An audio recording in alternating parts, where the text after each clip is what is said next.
That, for those who know, is the sound that heralds the BBC's hit podcast, The Lazarus Heist.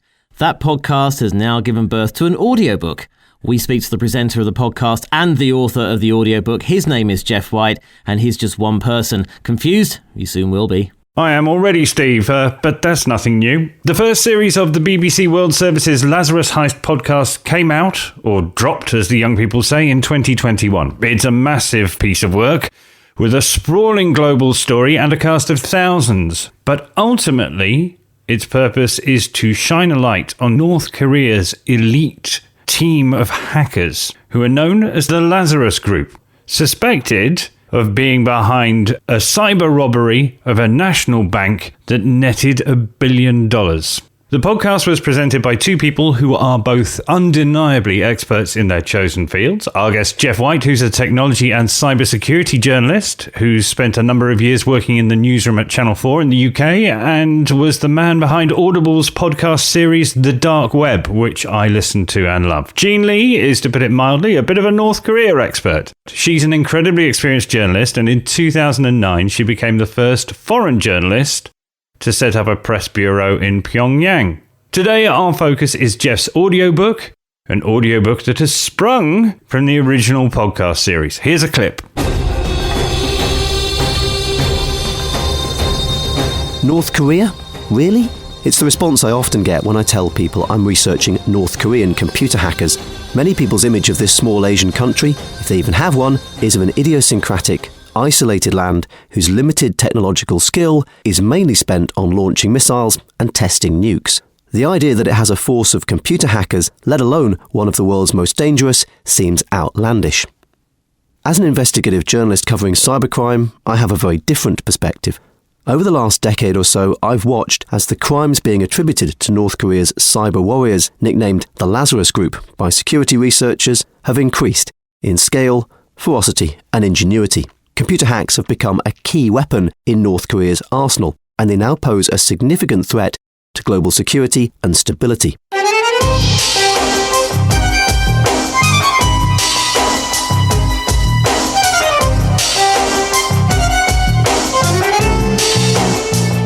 Hello, I'm Steve Phillips and welcome to another episode of Audio Book Club, no longer the world's only interactive audio book review and recommendation podcast. On this particular episode, we're reviewing The Lazarus Heist by Geoff White, an audiobook that's an extension of the BBC World Service's fantastic podcast series of the same name. Joining me down the line from Adelaide to help me in this endeavour in particular, and perhaps to discuss the difference between an audiobook and a podcast in general, it's Matt Layton. Hello, Matt. Hello, Steve. So, what did you see about the difference between an audiobook and a podcast? This is where I really wanted to talk to Geoff. One of the reasons I wanted to talk to Geoff, anyway. Well, look, let's start with this interview as a whole. Yes, it is confusing. Normally, you talk about the movie of the book, don't you? And it's like people who are smart Alex read the book first and didn't quite like the movie as much. In this case, we've got a podcast, a brilliant podcast series. The second podcast series I'd listened to from Geoff White. And it's a huge and sprawling and immense, brilliant story compacted into 10 episodes. Now, the thing is, do we need an audiobook of that podcast? Does that make sense? So that it's given birth to a book, which, of course, in this day and age, and with Geoff White being a broadcaster, means he recorded the audiobook as well. And I think there's an interesting thing we can do here, which is define the definition of what's an audiobook, what's a podcast, try and draw a line between the two. In advance, I mean, we recommend stuff. So yes, I think this one definitely is worth an audiobook of the podcast series. But yeah, before we get stuck in, Steve, I've got a bit of a confession to make. Another one? Well, I'm making this one on behalf of you and me. To be honest... Thank you.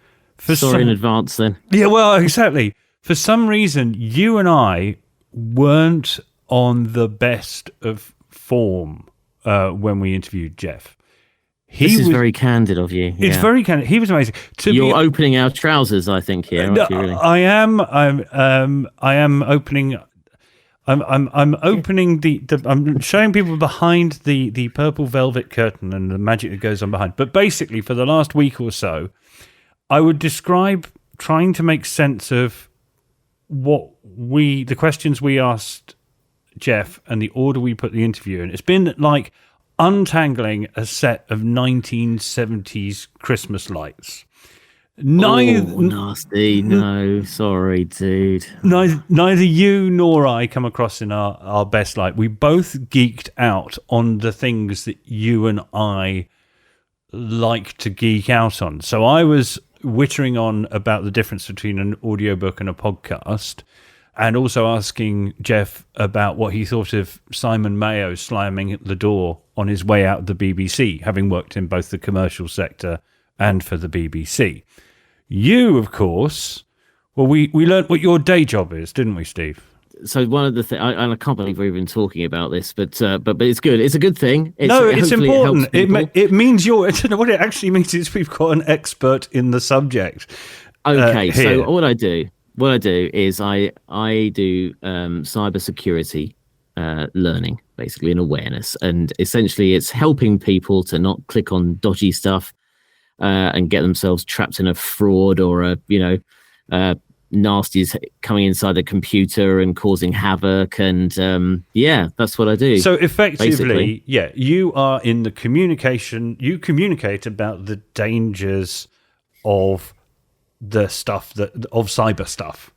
And yes, and I've seen your password, and that's why we need to have a chat after this. but stop messing around. That's essentially what Geoff does as well. So actually, we get the interesting questions about the form, and we get the interesting questions about how do you decide what to say and what not to say when you're communicating about cybersecurity with people. So strangely enough, although it is both of us at our worst, I think it makes for a really good interview. I realise we actually haven't really set out what the Lazarus Heist in itself is about yet. Shall we let Geoff do a better job of it than we do? Good plan.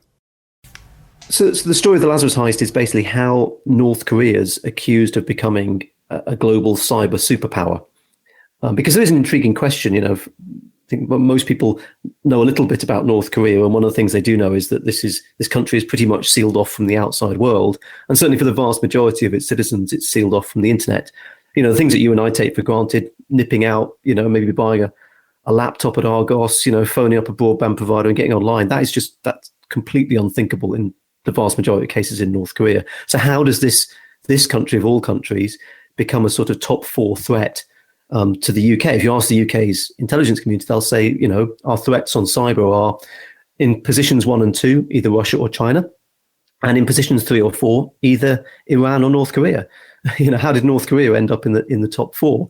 And so the Lazarus Heist is the story of that, how that stuff works, the targets they've been going after, how they work, and indeed why they actually do all of this stuff. And it's a really sort of fascinating story. Yeah, it goes. I mean, thank you for taking me to the Philippines, to Sri Lanka. The characters include grizzled undercover FBI agents, strange women who somehow are in charge of international charities. How did you pull it all together? I mean, I love the way you tell stories, but it's an incredible piece of work. How did you maintain focus and decide where to build it? Well, in a way that it usefully does unfold chronologically, this story, and that's the best way to tell a story. You start at the beginning and you end at the end. So we start the podcast in series 1 with the Sony hack. Then we go on to talk about Bangladesh Bank, which was targeted for $1 billion. Then WannaCry, the ransomware attack, came in 2017. And for series 2 of the podcast, which we're working on at the moment, we'll be going on from that and basically moving on forward. And for the book that I've written, it pretty much does that. It goes chronologically.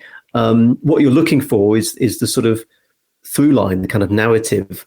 And one of the key sort of through lines, one of the key sort of plot lines, if you like, in this, for me, and particularly that I've tried to explore in the book, is how North Korea's government hackers are accused of increasingly working with the worlds of organized cybercrime and indeed organized street level crime, because hacking's just the start of it. If I hack into your bank account, Steve or Matt, and I get the money, great. But where am I going to put it? I can't just transfer it to Geoff White because it's going to be obvious it was me who nicked it. So the hacking's just the start of it. You've then got to have a plan or a system for getting the money out and laundering it and washing it around the world so it can't be traced. And that's where you end up butting up against organized crime gangs, because that's what they do day in, day out. So there's been really interesting confluence between the nation state stuff and, as I say, the organized crime gangs. And that's where I think the running is for me as a journalist.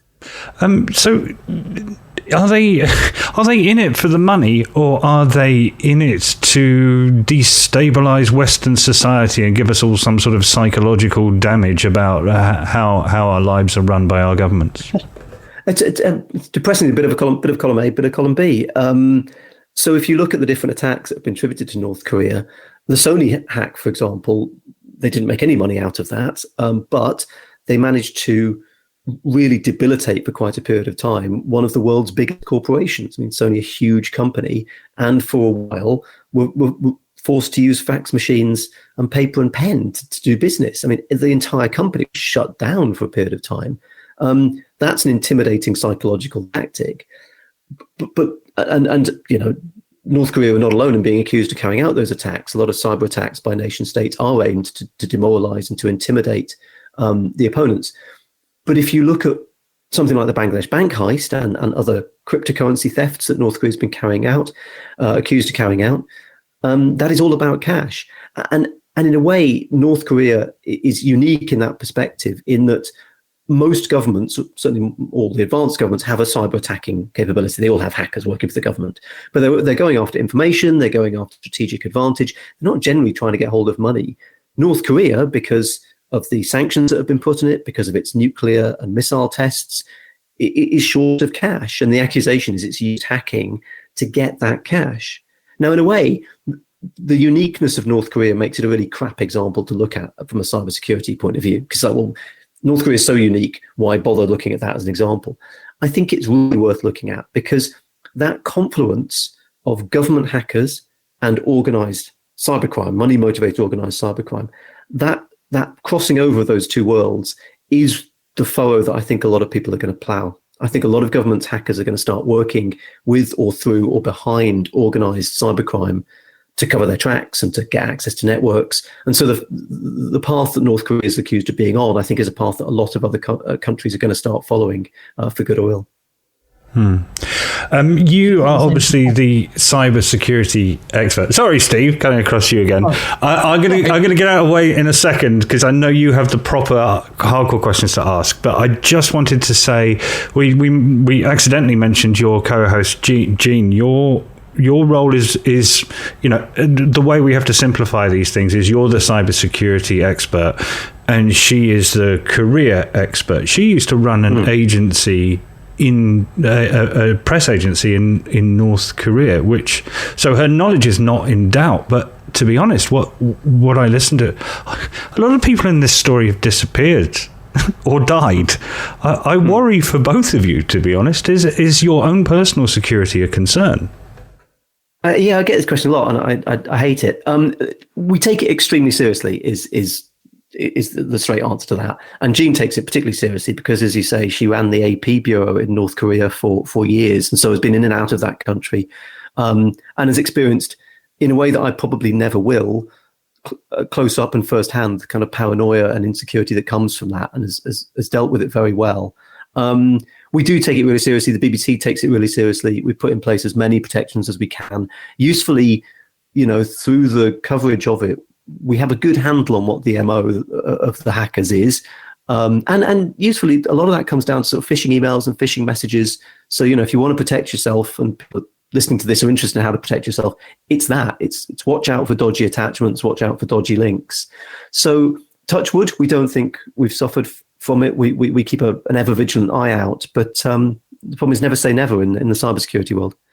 Now, I think the world needs a lot more Geoff Whites because seriously, because there's people like him and Jamie Bartlett, all these people, they are highlighting through incredibly compelling content. The story about the Lazarus Group themselves, this bunch of hackers working on behalf of North Korea, turning over Sony, turning over the Bank of Bangladesh in such huge ways, such catastrophic ways, that it affects every single person working for Sony, for example, where they talk about how people's passes wouldn't work to get into the building for their normal work day. And this is everybody. We need more people like him, because this is something that affects all of us indirectly. You know, we're all, you know, compromised through some way, shape or form, whether it's, you know, lax passwords or, you know, we're oversharing on social media, anything like that. And that's what hackers use to get into our accounts, to get into company systems. You know, it's really simple stuff in principle, but they use incredibly complex techniques to come across as genuine, to essentially groom us into giving information out. And it's stories like the Lazarus Heist, particularly. I mean, Geoff White is one of the world's best tech journalists, in my opinion, and in a lot of other people's opinions, people who, you know, count a lot more than me. And one of his key talents is really explaining in very simple terms what happens. You know, what happens when you're hacked? What happens when criminals working on behalf of a country go in there and do some real damage to infrastructure? We had that turning over of the National Health Service, didn't we? The NHS a few years ago, when they put patients' files behind a ransomware wall. You had to pay money or we won't release them, sort of thing, and that was crippling. Yeah, that comes up in both. That both comes up in both the Lazarus Heist podcast and in the Lazarus Heist audiobook. I agree with you about Geoff being a great tech journalist, but I think, again, what comes through both the podcast and the audiobook, and we'll get on to the difference between those two and why you need both in a minute. What goes all the way through it is he's also an amazing storyteller. So he can't help himself. The Lazarus Heist podcast series starts with the story of a Sony employee coming into work. In the audiobook, even though he's about to tell us that the storytelling is a lot straighter, there's more of a single voice, he can't help describing fields full of butterflies and parades in Pyongyang featuring people in orange spandex dancing to green disco lasers. Those are his words, not mine. So he's a really good storyteller as well. What I wanted to drill down into, because it's my area of geekery, is what is the difference between an audiobook and a podcast? We're here doing a show that's called Audio Book Club. Why do we differentiate between podcast and audiobook? And I asked him what his take on that was. Yeah, it's really interesting. I've sort of been asked about this recently and thought quite a lot about it. The key thing for me with the podcast is the voices in it, the people telling the stories. I think I'm of the opinion that the era of journalism that we had, where, you know, Mr. Journalist, it was usually Mr. Journalist, stands up and says, "Oh, this is the news. This is what has happened today," wearing their tie and their suit. I just feel that era is increasingly anachronistic. I think the future for it is finding the people who can tell the stories, who are there, and getting them to tell their stories in their own words. I think that's sort of the future. And so I think that's why podcasting is very satisfying. The job of the podcaster, for me anyway, what I feel my job is work out what the story is, work out who was in the room, find them, and get them to talk to me and tell the story. And that's it. You know, if you can do that, you're on to a winner. Because from a podcast editing point of view, you can just let that tape run. You can just say, you know, here's Mr. Such and Such or Mrs. Such and Such. They're going to talk about what happened. Off you go. And you can just run that tape and just, you know, it really helps you editing the podcast to just stay with one person and let them tell their stories. Brilliant.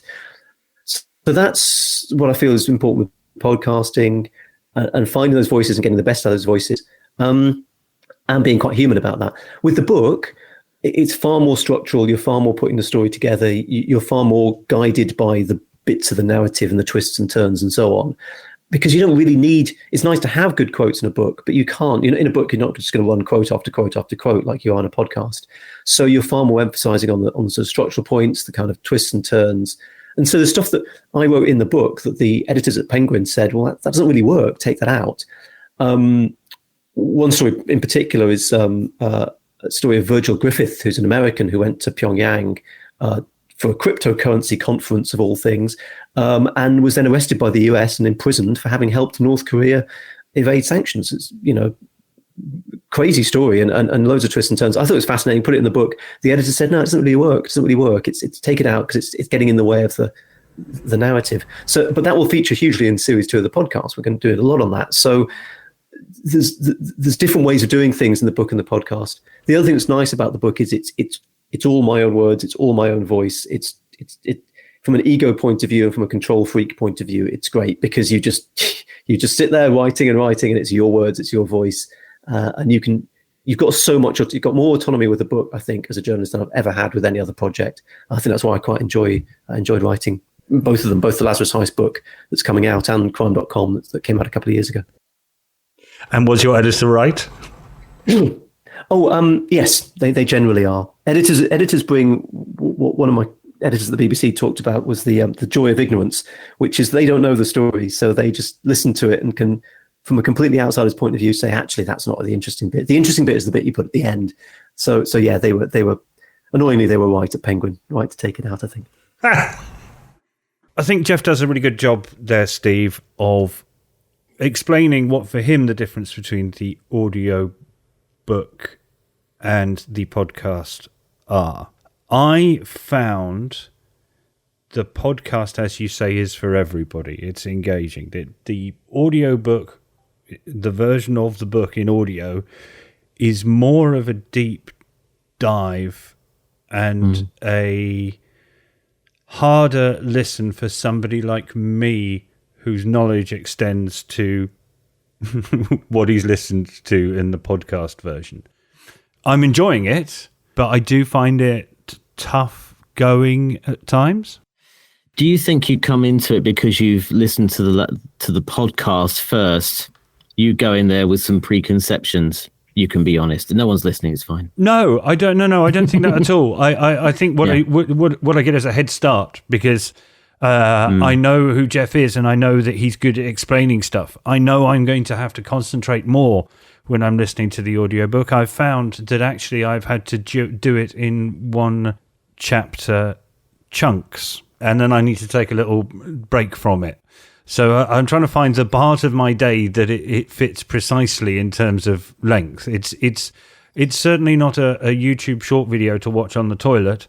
It's more of a while you're chopping the vegetables and your hands are doing something else. It's that sort of 20-minute chunk of actually passively learning something. So yeah, I think having, as I usually do at the beginning, I go, why do you want an audiobook of a podcast? I think that actually the two media are different and that it makes sense. How about you, knowing more about the subject? Does it feel pedestrian to you at points?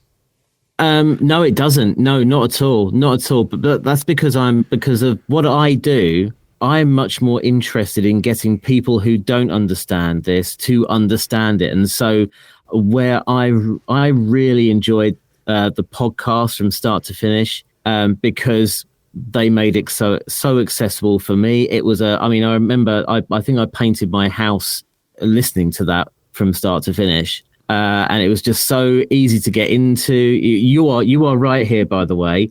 The difference I'm finding between the podcast and the audiobook is with the audiobook, you're being asked to work a bit harder. But I love that about audiobooks. I like actually, working a bit harder to concentrate actually a little bit more rather than being spoon-fed.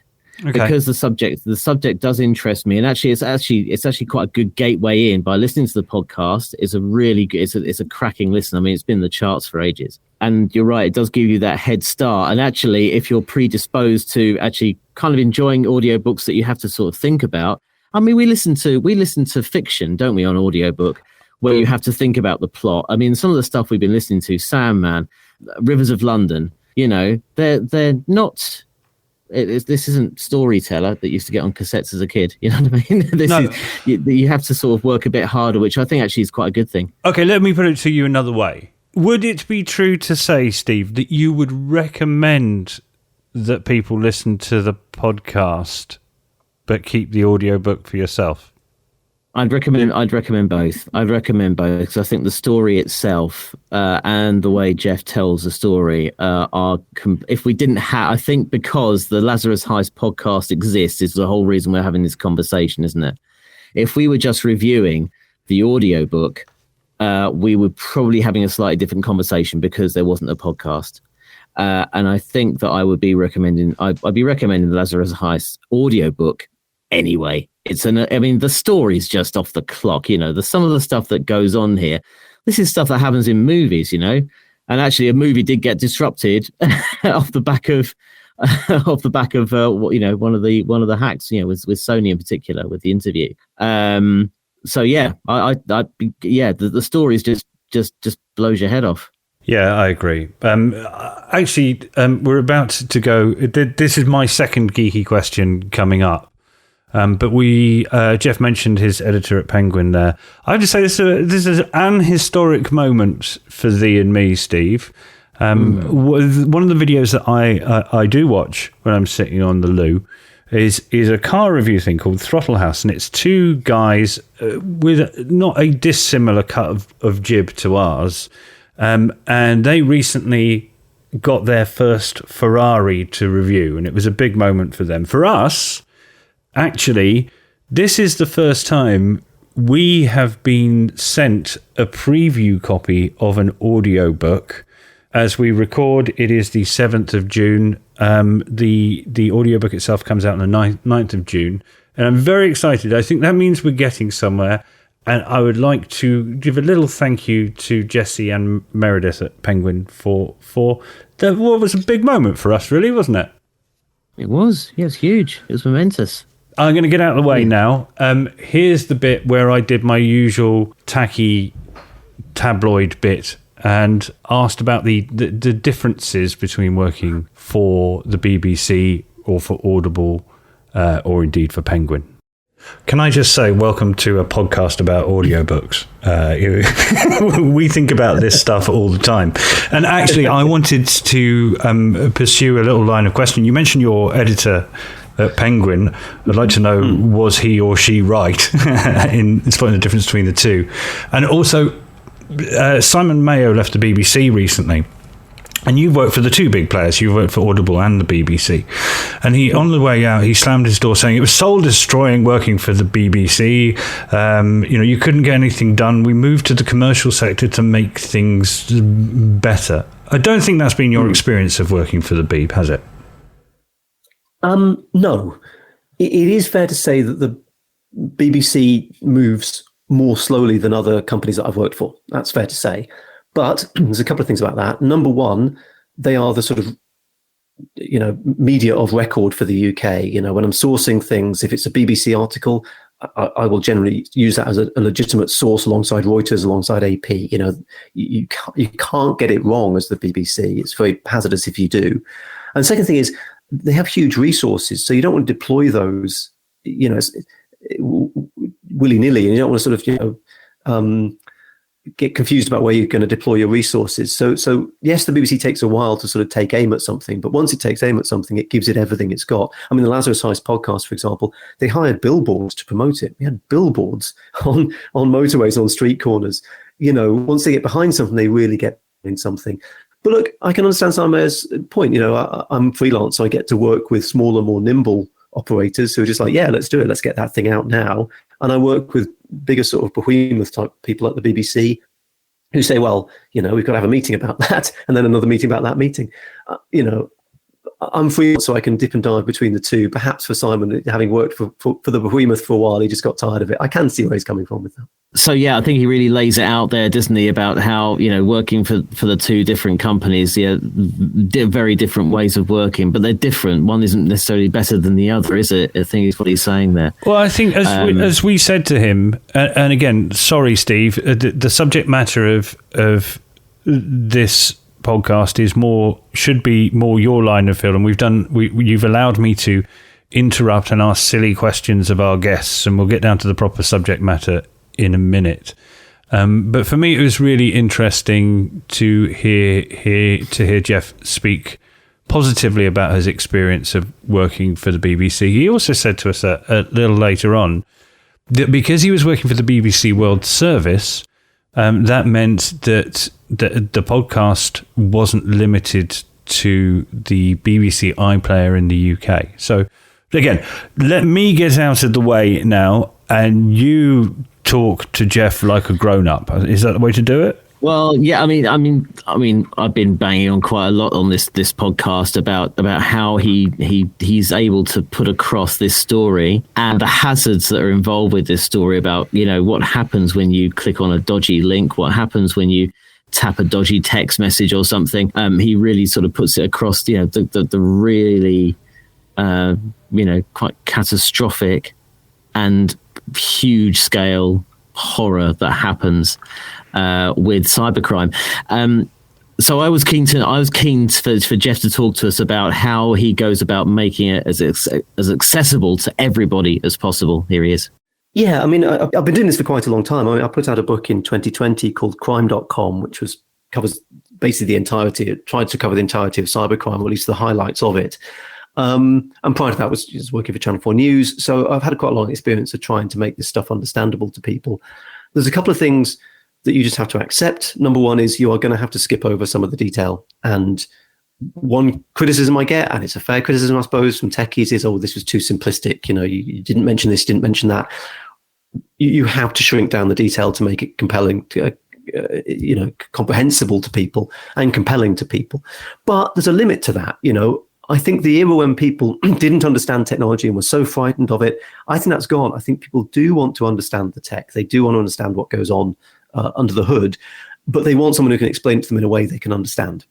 So as long as you're there to hold their hand and say, look, this is tricky, but here's roughly how it works, that's going to help you. The other thing is I work with non-technology security specialists. So the producers I work with, the editors, Jean herself, they aren't cybersecurity experts and shouldn't be and don't need to be. And they sort of keep me on the straight and narrow in terms of if I go off on one and start trying to talk about, encryption standards and that kind of thing, public key infrastructure, they'll be like, no, that's not going to work. So so long as they can understand it and they've got a handle on it, then I think we're onto a winner. But like I say, don't underestimate the public's wish to understand this. I think one of the most amazing things is that a documentary series about cybercrime, cybersecurity became a number one podcast hit in the UK and number 7 in the US. That bodes really well, because if you're trying to say, look, people aren't interested in cybercrime, well, that's clearly BS, because they were and they are. It's just how you get them interested. That's the key thing. How did you get into being a cybercrime reporter in the first place?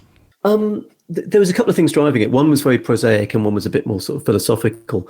The philosophical bit is I find it really intriguing that there's a whole underworld industry out there doing this stuff. The idea that it's, a little young hacker in his hoodie in his mum's basement just with one computer, that's just nonsense. There's an industry of people who are working together on these cybercrime projects. And there was a leak recently from one of the cybercrime gangs, a leak of their communications, which in itself is a fascinating story. But what came out through this leak was that this cybercrime gang functioned like a startup. They had an HR department who recruited people. They had an interview panel who interviewed candidates. They had a salary, like a payroll department who paid them. There's a marketing department who were in charge of, their outreach to journalists and stuff. This is a company. This is set up like a company. And I find that fascinating. It reminds me of the drama series Stranger Things, where you have the sort of netherworld that is a sort of mirror, a creepy mirror of the world above. And I just find that fascinating. Wouldn't you want to go, if you could do so safely, to the netherworld and see how it functions? It's just this endlessly intriguing thing. Like, how do these people make these connections? How do they get together? How do they work together? How do they trust each other? I've always found that fascinating. The prosaic answer to how I got involved in this stuff was I was working at Channel 4 News and we were covering technology. And at the time we were sort of it was the Apple launch era, the iPad and the iPod and all that kind of thing. And the problem was technology was sort of treated as kind of Cassandra subject. It would sit at the end of the news program and it would be the kind of not lightweight story. The problem with being at the end of the news program is, anybody who's worked in TV news knows, that's where you get dropped. You're in the drop zone. If something better comes in at the top of the program, you get dropped off the end. And that happened a few times. And I just got annoyed with it. And I thought, well, we'll start covering more serious stories so that we go up the news agenda so that we don't get dropped. So that's when I started discovering cybercrime and cybersecurity. And I went to these conferences and there was these people speaking about computer hacking events. And I thought, this this is where it's at. This is, this is real victims and villains stuff. And sure enough, we went up the news agenda. And I remember the day our story led Channel 4 News. We got a cybersecurity story that led the program. And from there, you're unassailable. You can't get dropped because you're the lead story. So that was a kind of a point of honor. So that's how I got into it. And, let's face it, cybersecurity has evolved endlessly since then. We had the anonymous attacks. We had Edward Snowden. We had Stuxnet. We had all these kind of stories break out, the WannaCry attack. And it just led on from there. I don't think it's going away because the more we rely on technology as our tools, as we tend to do as human beings, the more technology is going to be vulnerable to people who want to use those to manipulate us and to rob us and so on. So depressingly, it seems to be a seam that shows no signs of being any less rich going forward. Can I ask an unfinally question before my official unfinally question? Yes, of course, yeah. So obviously we were talking about everything to do with North Korea and nation states, as it's called in sort of cyber circles, countries having a pop at other countries and destabilizing things. And of course, we can't really leave this conversation without talking about Russia and Ukraine. And do you feel that I think people were expecting a massive tsunami of attacks by Russia on Ukraine in the cyberspace. It doesn't appear on the face of it from reports to have happened to any great extent. What's your view on this? Should we be worried, in the UK, or Matt's over in Australia right now? Should we be sitting here worried about an attack from Russia? Do you think? I think at a government level, we already are. You cannot imagine how much work's going on in places like GCHQ to look at that sort of threat and try and deter against it. And that's one of the first points I'd make in terms of the narrative of we haven't seen a cyber war yet as part of the Ukraine invasion. We have. People ignore the defensive bit of cyber war. Right now, there are armies of people fending off and defending and deterring and deflecting and preventing cyber attacks. That is cyber war. Just because it's the defensive stuff and not the attacking stuff doesn't mean it's not going on. So that's the first thing I'd sort of say. Second thing is, there's been cyber war between Russia and Ukraine for years. Since the invasion of Ukraine, the annexation of Crimea in 2014, there's just been this ongoing low-level cyber war. Constant attacks, power stations were taken offline in Ukraine in 2015. The lights literally went out in hundreds of cities. These things have happened, and so it's quite difficult to sort of separate the sort of ongoing, permanent cyber war, at least long-lasting cyber war, from what's going on at the moment. I think Russia, obviously, as we now know, miscalculated, thought it would be a very short conflict and they would go in and dominate and that would take a few days, maybe a week. You don't necessarily need cyber means to do that. I think they thought, well, we'll just go in with the tanks and the guns and that'll be it. We don't need the sort of cyber attack side of it. And the other thing is, I think Russia's plan, even though they said they don't want to occupy the country, and I suspect that's true, I don't think they do want to occupy it long term. Short to medium term, they are going to have to be an occupying force. You don't want to do cyber attacks on a country and knock out its power and communications infrastructure if you're then going to have to use that infrastructure as the occupying force. So there's lots of sensible reasons why the cyber war, quotes unquote, hasn't happened, or at least the offensive cyber attacks haven't happened. The concern, I think, going forward is, obviously Russia has a very well developed, possibly the most developed in the world, of cybercrime economies and cybercrime industries. Those cybercriminal gangs are, from what we know, heavily aligned with the Russian government and its objectives, in some cases working in concert with the Russian government. Will we see a position where those cybercrime gangs, through patriotic reasons, possibly to curry favor with the Russian government, go on the offensive and increase their cyber attacks, almost as a sort of arm or an extension of the Russian government? Again, haven't seen it yet, but we do need to take this very, very seriously, because as we've seen from the WannaCry attack and other attacks like the NotPetya one, which followed on from WannaCry, it can get very destructive very quickly if somebody decides they're not going to play by the rules anymore. Just to finish off, Geoff, Lazarus Heist 2, is there anything you can tell us that is non-spoilery and you are at liberty to say? Look, it won't surprise anybody to learn we are heavily focusing on the cryptocurrency thefts. So if you listen to season 1, if you read the book, you will know that the North Koreans targeted, allegedly, $1 billion from Bangladesh Bank and actually ended up with a few tens of millions of dollars. So not great, but not bad, as my mum would say, better than a poke in the eye with a sharp stick. But they didn't get their billion. If you look at the cryptocurrency thefts that have been attributed to North Korea, it's $1.3 billion. And that's just the ones we know about. The other day we found a theft of $1.5 million. It's not megabucks, but that hadn't really been reported. That hadn't been added to that $1.3 billion total. So the $1.3 billion is just the ones we know about that have been declared and attributed. So you're looking at billions of dollars being attributed to North Korea in terms of its cyber theft. So we are going really heavily into that cryptocurrency side. And if you want to know how that stuff works, crypto and NFTs and all that stuff, we will go back to your point. We will be trying to explain that as easily and clearly and nicely as we can in the podcast. So look out for that. Fantastic. Geoff White, best of luck with the book and the audiobook, of course, and hopefully come back again. We'll talk about the sequel to everything. Sounds good. Sounds very good. So there you go. That's Geoff White's Lazarus Heist audiobook. It's out now on Audible and all other good outlets. Matt, what did you think? All up, the Lazarus Heist audiobook only.